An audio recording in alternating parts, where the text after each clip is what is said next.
السلام علیکم ورحمۃ اللہ وبرکاتہ۔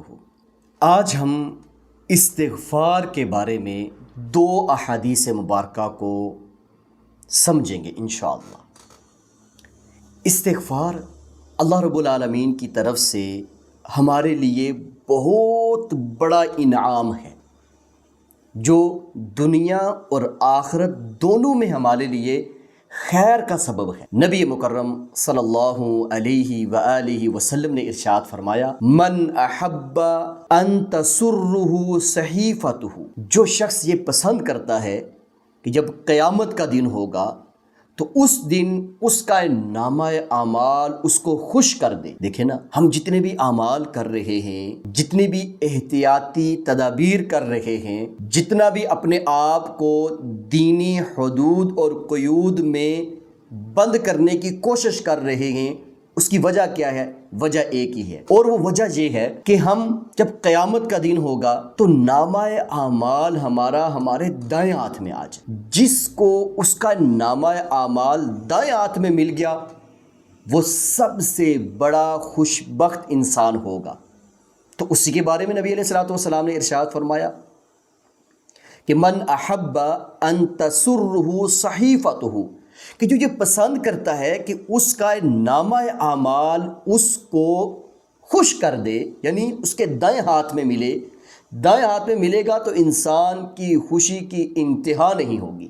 تو وہ کیا کرے؟ فَلْيُكْثِرْ فِيهَا مِنَ الْإِسْتِغْفَارِ، اسے چاہیے کہ وہ اپنے اعمال کے اندر کثرت سے استغفار کو شامل کر دے۔ اب استغفار کے لیے بہت ساری مختلف الفاظ احادیث مبارکہ سے ملتے ہیں، لیکن جو سب سے مختصر اور جامع بھی آپ کہہ سکتے ہیں استغفار کا، وہ ہے استغفر اللہ، استغفر اللہ، استغفر اللہ۔ اس کے علاوہ بھی جتنے بھی مسنون الفاظ اور دعائیں، اذکار اس کے بارے میں، تو وہ اللہ تعالیٰ سے مانگ سکتے ہیں۔ اور یہاں تک بس نہیں کہ آخرت میں ہمارے لیے استغفار خوشی کا سبب ہوگا، بلکہ نبی علیہ الصلوۃ والسلام نے ارشاد فرمایا کہ من لزم الاستغفار، جس نے استغفار کو لازم پکڑ لیا، استغفار کا ورد کرتا رہا اور اللہ سے اپنے گناہوں کی مغفرت طلب کرتا رہا، تو اسے کیا ہوگا؟ اسے 3 بڑے انعام ملیں گے۔ سب سے پہلے جعل اللہ من کل ضیق مخرجا، اللہ تعالیٰ اس شخص کو ہر تنگی سے نکالنے کا سبب بنا دیں گے اس استغفار کو۔